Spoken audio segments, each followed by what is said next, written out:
میں اس کے گرد اپنا جال پھیلا ہی رہا تھا کہ حکومت کا تختہ پلٹ گیا۔ فیلڈ مارشل محمد ایوب خان کی جگہ جنرل یحییٰ خان نے لے لی اور میرا سب سے بڑا دشمن شیخ مجیب الرحمان رہا ہو گیا۔ ملک میں فوجی قانون نافذ کر دیا گیا۔ مفاد پرستوں کا ٹولہ زیر زمین چلا گیا تھا۔ اس قلم کار نے بھی اپنی قلم پر لگام لگا دی تھی، اس لیے میں بھی خاموش ہو گیا۔ وقت گزرتا رہا اور پھر یحییٰ خان نے حکومت عوامی نمائندوں کو سونپنے کا اعلان کر دیا۔ انتخابی جلسوں کا آغاز ہو گیا۔ ہر انسان اندر سے تشدد پسند ہے، خود کو دوسروں سے افضل سمجھتا ہے اور افضل ہونے کا احساس نفرت کو جنم دیتا ہے اور نفرت تشدد پر ابھارتی ہے۔ اسی کمزوری کا شیخ مجیب نے فائدہ اٹھایا اور نفرت کی آگ کو ہوا دینا شروع کر دی۔ نفرت کی بھڑکتی ہوئی آگ نے جذبہ اسلامی کو نگلنا شروع کر دیا اور کریسنٹ جوٹ مل کا المیہ رونما ہو گیا۔ سیاست سے کوسوں دور دو وقت کی روٹی کے لیے اپنا خون جلانے والے مزدور سیاست کی سولی پر چڑھا دیے گئے۔ ایک دن میں 250 اردو بولنے والے مزدوروں کو جوٹ مل میں بند کر کے قتل کر دیا گیا۔ جھمجھم پور، خالص پور اور سانتا ہار میں کئی ہزار اردو بولنے والے مزدوروں کو جوٹ مل میں بند کر کے قتل کر دیا گیا۔ بڑھتے ہوئے تعصب کو دیکھ کر فوج نے بحالت مجبوری ایکشن لے لیا۔ 25 مارچ کی درمیانی شب کو فوج نے بیرک سے باہر آ کر اردو بولنے والوں پر کیے جانے والے حملوں کو روکنا شروع کر دیا۔ فوج کے اس اقدام سے قانون تو نافذ ہو گیا مگر ہندوستان کو بھی کھل کر کھیلنے کا موقع مل گیا۔ ہندوستانی ذرائع ابلاغ نے نام نہاد ظلم کا ڈنڈورا پیٹنا شروع کر دیا اور جعلی تصاویر کی نمائش شروع کر دی۔ دنیا کے تقریباً تمام ممالک میں ہندوستانی سفارت خانوں کے باہر جعلی تصاویر لگا دی گئیں جو ٹریک فوٹوگرافی کا کمال تھا۔ دوسری جانب ہماری لیڈر خاموش تھی۔ سرکاری سطح پر کرتاس ابیز شائع کر کے جان چھڑا لی تھی۔ یہاں وہاں سے عجیب عجیب خبریں آ رہی تھیں جنہیں سن کر میں پیچ و تاب کھا رہا تھا لیکن کچھ کر نہیں سکتا تھا۔ ایک کے بعد ایک کئی مہینے گزر گئے۔ اس درمیان ایک بار پھر میں بکرم پور نہیں گیا۔ اس کی سب سے بڑی وجہ وہ حادثہ تھا جس نے مجھے اور فردوس کو ہلا کر رکھ دیا تھا۔ فردوس کے والد ابوالکلام صاحب پکے مسلم لیگی تھے۔ جوانی تحریک پاکستان کی نظر ہوئی۔ قید و بند کی صعوبتوں کے بعد پاکستان حاصل کیا۔ اس ملک کے خلاف سازش کو وہ کیسے برداشت کر لیتے؟ وہ کھلے عام تقریریں کر رہے تھے۔ اس کی جرت مکتی باہنی سے برداشت نہ ہوئی۔ ان لوگوں نے انہیں اغوا کر لیا۔ تیسرے دن ان کی لاش ملی۔ لاش کیا تھی؟ تشدد کا نمونہ تھا۔ اسے دیکھنے والوں کی ہچکیاں بند گئی تھیں۔ پہلے ان کے پیر، پھر ہاتھ اور پھر زبان کاٹی گئی۔ 60 سال کے ضعیف اتنی اذیت کیسے برداشت کرتا ہے؟ وطن کے نام پر قربان ہو گیا۔ آدھی لاش کو گاؤں والوں نے دفنا کر خبر بھیجی تھی۔ مجھے اور فردوس کو آنے سے منع کر دیا تھا۔ مکتی باہنی کے غنڈوں نے گاؤں والوں کو دھمکی دی تھی کہ اگر خان یہاں آیا تو پورے گاؤں کو آگ لگا دی جائے گی۔ بیچاری فردوس پر الزام عائد کیا گیا تھا کہ اس نے اپنے ہم قوم کو ٹھکرا کر ایک خان سے شادی کی ہے، اس لیے واجب القتل ہے۔ حالات انسان کو کتنا مجبور بنا دیتے ہیں، اس کا احساس اس دن ہوا تھا۔ ہم دونوں رو دھو کر چپ ہو گئے۔ وہ زخم بھرا بھی نہیں تھا کہ نیا زخم لگ گیا۔ یہ زخم اتنا گہرا تھا کہ اس کی ٹیس آج بھی تازہ ہے۔ میں نے جس شجرے زہر بار کو اپنی دانش میں کاٹ کر پھینک دیا تھا وہ پھر سے تناور درخت بن کر ہماری خوشی کا پھانسی گھاٹ بن گیا۔ مشرق پاکستان کا نام حرف غلط کی طرح مٹ گیا۔ اتفاق ہے کہ اس دن میں تراب فاروق کے گھر پہنچا ہوا تھا۔ یہ خبر وہیں ملی تھی۔ میرے ساتھ فردوس اور ذوالفقار بھی تھا۔ تراب نے اپنے گھر میں ہی روک لیا لیکن رات ہوتے ہی ایک نئی آفت نے آ گرا۔ شہر کے دوسرے علاقوں کی طرح حسینی دالان میں رہنے والے بہاریوں یعنی اردو بولنے والوں کے گھروں پر جنہیں بہاری کہا جاتا تھا حملہ شروع ہو گیا۔ مکانوں کو آگ لگائی جانے لگی، دکانوں کو لوٹا جانے لگا۔ ہر طرف سے چیخ پکار کی آوازیں آ رہی تھی۔ اسی وقت برابر والے مکان کی دیوار پر چڑھ کر پڑوسی نے تراب کو پکارا۔ پڑوسی بنگالی تھا اور ایسے حالات میں لوگ مقابل کے ہر فرد کو ناقابل اعتبار سمجھتے ہیں۔ تراب نے بھی اکھڑے ہوئے لہجے میں کہا، کیا ہے؟ تم میرے گھر میں چلے آؤ، کسی بھی وقت تمہارے گھر پر حملہ ہو سکتا ہے۔ اگر موت یوں ہی لکھی ہے تو یوں ہی صحیح، میں کہیں نہیں جاؤں گا۔ تراب نے کہا، تم خودکشی پر آمادہ ہو تو کوئی کیا کرے؟ پڑوسی نے کہا اور دیوار سے نیچے اتر گیا۔ بھابھی، تراب نے مایوسی بھرے لہجے میں کہا، آپ بھیا کو لے کر نکل جائیں، آپ بنگالن ہیں۔ ذوالفقار بھی بنگلہ ہی بولتا ہے، راستے میں بھیا کو بولنے کا موقع نہ دیں، اسی طرح بحفاظت اپنے گھر پہنچ جائیں، آپ کا علاقہ نسبتاً محفوظ ہے۔ نہیں، تمہیں اکیلا چھوڑ کر نہیں جاؤں گا، میں نے فیصلہ کر لیا۔ ضد مت کریں، اگر آپ معذور نہ ہوتے تو میں زبردستی روک لیتا لیکن آپ کی حفاظت بھی مجھے کرنا پڑے گی، اس لیے مجھ پر رحم کریں۔ اس کی بات معقول تھی۔ پھر مجھے فردوس اور ذوالفقار کی بھی فکر تھی۔ یہاں رہنے کا مطلب تھا غیر بنگالی کی پہچان، جبکہ راستے میں کوئی ایسا خطرہ نہیں تھا۔ فردوس کی وجہ سے لوگ مجھے بھی بنگالی سمجھتے۔ یہی سوچ کر میں نے تراب سے کہا، اپنی تہمت دو۔ اس نے اندر سے لا کر دے دی۔ میں نے شلوار اتار کر تہمت پہنی اور پھر قمیض اتار دی۔ اب میں بنیان اور تہمت میں پوری طرح سے بنگالی نظر آ رہا تھا، صرف قد اور رنگ وغیرہ غیر بنگالی ہونے کی چغلی کھا رہے تھے۔ رنگت رات کے اندھیرے میں چھپ سکتی تھی۔ میں نے بیوی بچوں کی خاطر بزدلی کی راہ اختیار کر لی، تراب کے گھر سے نکل پڑا۔ وہ مشکل 1 فرلانگ چلا ہوں گا کہ سامنے سے آتا ہوا ٹیڈی دل نظر آیا۔ انہیں دیکھ کر ہم رک گئے۔ ذوالفقار خوف سے ماں کے سینے سے چمٹ گیا۔ مجھے اپنی موت نظر آنے لگی تھی۔ میں نے سوچ لیا تھا کہ اگر ان لوگوں نے ہم پر ہاتھ ڈالا تو میں جان پر کھیل جاؤں گا، لیکن انہوں نے توجہ نہیں دی۔ وہ سب دوڑتے ہوئے تراب کے مکان پر پہنچے اور پھر بند دروازے پر کلاڑیوں کی ضربیں پڑنے لگیں۔ صرف چند منٹ اور پھر میں نے وہ روح فرسا منظر بھی دیکھ لیا۔ ایک محب وطن نفرت کی آگ میں بھسم ہو گیا۔ اف، اس مظلوم کی چیخیں آج بھی میرے کانوں میں گونجتی ہیں۔ اسی چیخ سے خوفزدہ ہو کر میں نے فردوس کا ہاتھ پکڑا اور تیز تیز بھاگنے لگا۔ بنگشال پہنچا تھا کہ دوسرے جتھے نے روک لیا۔ اے بہاری کا بچہ، بھاگ کر کہاں جاتا ہے؟ ایک نے نزدیک پہنچتے ہی میری بیساکھی پر لات ماری۔ میرا توازن بگڑ گیا اور میں اوندے منہ گر گیا۔ کسی دوسرے نے اوپر سے لات رسید کی۔ دیا کرو، مارا بنگالی نہ، امرا بنگالی۔ فردوس نے چیختے ہوئے رحم کی درخواست کی کہ ہم بہاری نہیں بنگالی ہیں، لیکن کسی کے کان پر جوں تک نہ رینگی۔ بڑے بڑے سرماؤں کو دھول چٹا دینے والا میں معذور ہو کر معمولی غنڈوں سے پٹ رہا تھا۔ کھڑے ہونے کی کئی بار کوشش کی لیکن ناکامی کا منہ دیکھنا پڑا۔ ذوالفقار نے بھی ڈر کر چیخنا شروع کر دیا تھا۔ یہ تو اچھا ہوا تھا کہ اس کی پرورش بکرم پور میں فریدہ کے گھر ہوئی تھی، اس لیے وہ بھی بنگلہ میں چیخ رہا تھا۔ اس کی وجہ سے مجھے نجات مل گئی اور مجھے کرہتا چھوڑ کر وہ واپس چلے گئے۔ ان کے جاتے ہی فردوس نے مجھے سہارا دے کر اٹھایا۔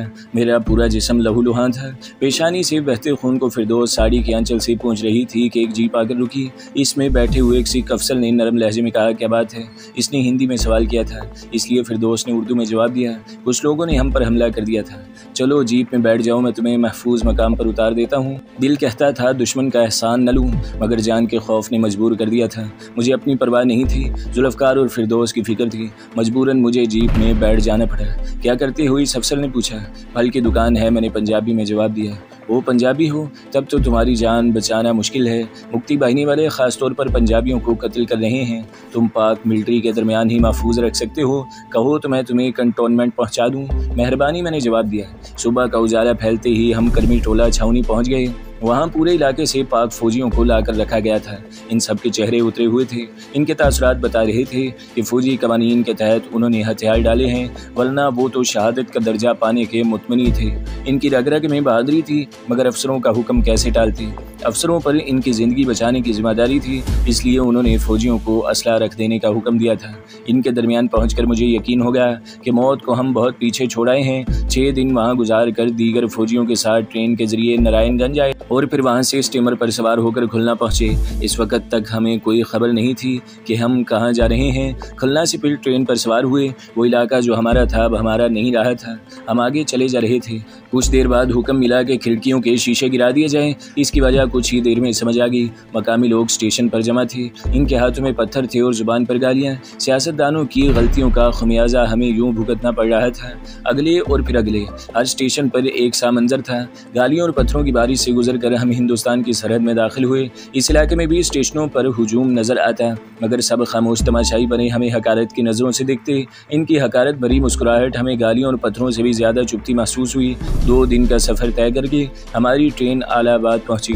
اسٹیشن پر 8 گھنٹے گاڑی کھڑی رہی، یا یوں سمجھے کہ ہم چڑیا گھر کے جانور تھے اور ہماری نمائش ہو رہی تھی۔ پورا شہر ہمیں دیکھنے کے لیے ٹوٹ پڑا تھا۔ شام کا دھندلکا پھیلتے ہی ہماری ٹرین پھر سے چل پڑی۔ ایک رات کا سفر طے کر کے ہم میرٹھ پہنچے۔ میرٹھ اسٹیشن کے بعد ایک چھوٹا سا ہالٹ اسٹیشن پرتارپور آتا تھا۔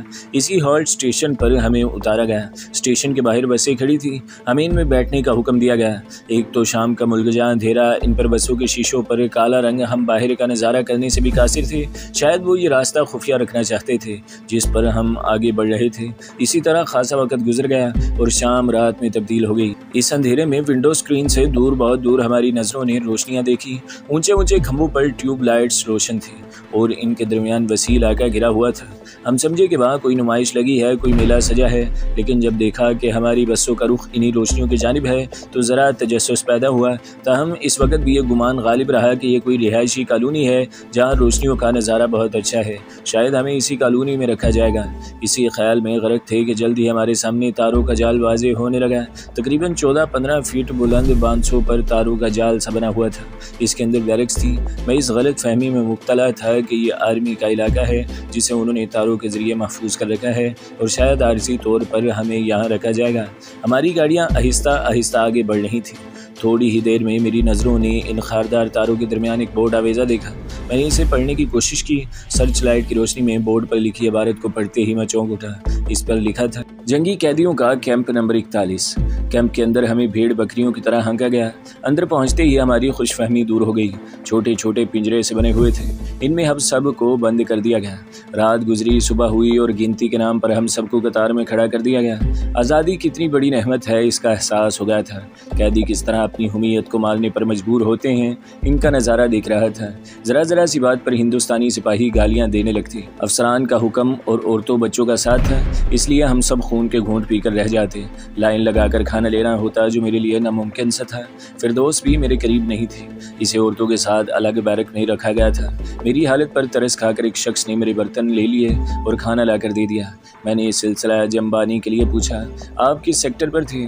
میں راجشاہی میں تھا، اینٹی ایئر کرافٹ گن میں ہوں، اس نے بتایا۔ راجشاہی میں میرا ایک دوست رہتا تھا، پتہ نہیں زندہ بچہ بھی یا وطن کے نام پر قربان ہو گیا۔ میں نے لقمہ چباتے ہوئے کہا، کیا نام تھا؟ اس نے پوچھا۔ حمید ابڑو، سندھ کے ایک چھوٹے سے گاؤں کا تھا، نوکری نے اسے اتنی دور لا پھینکا تھا۔ حمید ابڑو، وہی جو PWD میں کام کرتا تھا؟ ہاں، وہ تعظیم کے قابل ہے۔ فوجیوں کی اس نے بہت مدد کی، لیکن قسمت میں تو کچھ اور ہی لکھا تھا۔ ہماری کوششیں ضائع گئیں اور ملک محکوم ہو گیا۔ جس دن سرنڈر کی خبر آئی وہ میرے ہی پاس تھا۔ اس نے یہ حوصلہ شکن خبر سنتے ہی کہا، سائی میں آزاد پیدا ہوا، آزاد ملک کا باشندہ ہوں، آزاد مروں گا۔ جب تم لوٹ کر وطن جانا تو میرے ملک کی مٹی کو چوم کر کہنا، اے وطن ہم تیرا قرض چکا نہ سکے۔ اور پھر اس نے ایک ایسی حرکت کر ڈالی جس کا وہم و گمان بھی نہ تھا۔ اس نے میری رائفل اٹھا لی اور اپنے سینے پر رکھ کر ٹریگر دبا دیا۔ واقعی وہ آزاد مرا، اسے یاد کر کے وہ آبدیدہ ہو گیا۔ میری آنکھیں بھی بھر آئی تھیں، مجھ سے کھانا کھایا نہ گیا اور میں اٹھ کھڑا ہوا۔ پھر وہاں سے اٹھ کر برتن دھویا اور بیرک میں آ کر لیٹ گیا۔ دوسرا، تیسرا اور چوتھا دن بھی گزر گیا، نہ تو ہندوستانیوں نے کچھ بتایا اور نہ ریڈیو پاکستان سے کوئی حوصلہ افزا خبر سنی۔ جبکہ خبروں کے وقت بیرک کے باسی ریڈیو والوں کے گرد جمع ہو جاتے تھے۔ 5ویں دن میں نے راجشاہی والے سپاہی سلطان سے پوچھا، تمہارا گھر کہاں ہے؟ ملتان، اس نے جواب دیا۔ وہاں میرے 2 چھوٹے چھوٹے بچے ہیں۔ میری بیوی میری راہ دیکھ رہی ہے۔ وہ افق پر پتہ نہیں کیا دیکھنے لگا، شاید اسے بچوں کی یاد نے گھیر لیا تھا۔ وہ دل ہی دل میں رو رہا تھا۔ میں نے کہا، معلوم نہیں ہمیں کب آزادی ملے گی، کب اپنے وطن کی زیارت کروں گا۔ میرا بس چلے تو ان خاردار تاروں کو کاٹ کر نکل جاؤں۔ دل تو میرا بھی یہی چاہتا ہے، مگر معذوری اور بیوی بچوں کے ساتھ نے مجبور بنا دیا ہے۔ ہمت مردہ مدد خدا، اگر تم ہمت کرو تو میں تمہارا ساتھ دوں گا۔ ایسا کرو، کچھ اور آدمیوں کو اپنا ہم خیال بناؤ، میں تیار ہوں۔ میں آج سے کوشش شروع کر دیتا ہوں۔ سلطان اٹھ گیا۔ اس نے کئی دن کی تگ و دو کے بعد کئی سپاہیوں کو تیار کر لیا، جو اس بے غیرتی کی زندگی سے عاجز آ گئے تھے۔ ہندوستانی سپاہیوں کی جھڑکیوں، طنز اور زیادتیوں نے انہیں بیزار کر دیا تھا۔ کچھ ایسے لوگ بھی تھے جو خود فرار ہونا نہیں چاہتے تھے، مگر ساتھ دینے پر رضامند تھے۔